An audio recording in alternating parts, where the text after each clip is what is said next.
Greetings and salutations, my beautiful people. Welcome to the Freggerz show. And today we're going to be reviewing the Mcfarlane Toys DC Multiverse Batman from the Batman Classic TV series. So without further ado, let's get into it. For those of you who didn't know, the series ran for 3 seasons from 1966 to 1968, with a total of 120 episodes. In addition, there was a theatrical feature-length film released in 1966. It starred Adam West as Batman and Burt Ward as Robin, the most iconic live-action rendition of the dynamic duo. For those of you who haven't seen the series or film, I highly recommend. My only warning is they are not in vein of the Dark Knight trilogy. It is deliberately exaggerated, theatrical, and often over the top. And now, with that quick history lesson out of the way, it's time to unbox the figure. The figure and its main accessories all come in one tray, which I really like here. It's laid out very cleanly, but this is nothing new for a DC Multiverse figure. Outside of the tray accessories, you get a regular DC Multiverse display stand and a trading card.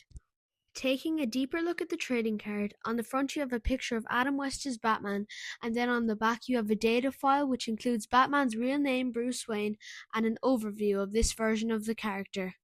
I don't have much to say about the display stand. It's fairly standard with a DC logo and a peg to help the figure stand. Moving on to the articulation starting from the head down. The head is very restricted with minimal movement. You can only do a 360 swivel and go a bit up and a bit down. The arms, on the other hand, have a very good range of motion. You have butterfly joints here, a very nice 360 rotation, single jointed elbows, which is okay, and then a rotation at the wrist. The only thing that I don't like about these is that they're not pinless. Taking a look at the torso has very average articulation. You have a nice 360 spin and then you can crunch backwards and forwards. This is what it looks like from behind. Moving down to the legs, and in my opinion these are very restricted. You can just go back a bit and forward a bit. Then you get these single jointed knees, which is okay. And kind of like with the arms, the thing that I don't like here is that they are not pinless.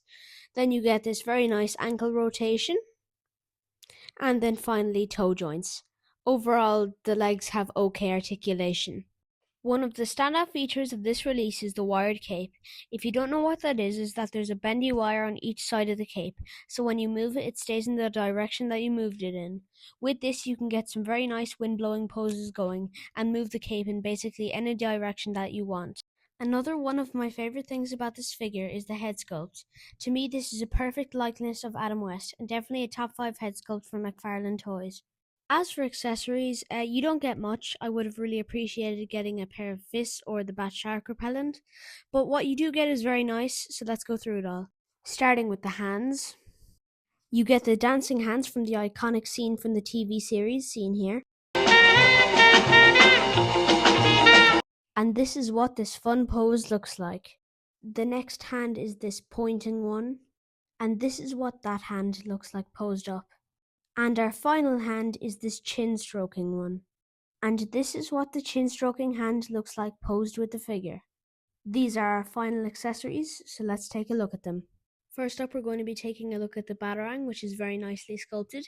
You do have the option of putting string through that little hole in there to have it be just like how Batman had it in the show when he used it to climb up walls. And this is how it looks with the figure. And the final accessory is this bat radio, which has a little bit of painted detail on it. And this is how it looks with the figure.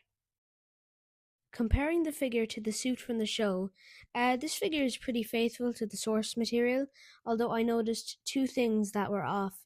The first one is a pretty big one, and that's that the cape in the show only goes down to right below his knee, whereas here they gave him a big long draping cape, which I actually like, to be honest. I think that if they gave him a show accurate cape, having a wired cape would be very pointless. And this next one's a pretty small one, but the belt emblem isn't completely accurate to the show. And now, without further ado, it's time for the posing.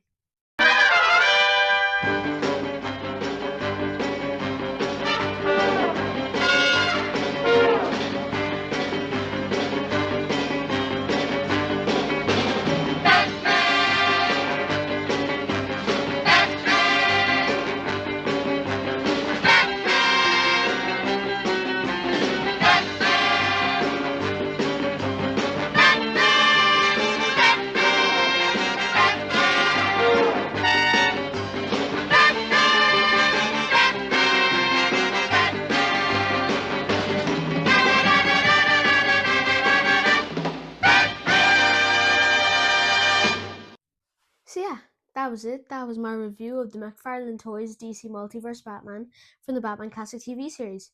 And I was very happy with this one. This is just such an iconic, unique, and well-loved rendition of this character that it was just so much fun to make this video. So in short, I do recommend him. And until next time, bye for now. I subscribe.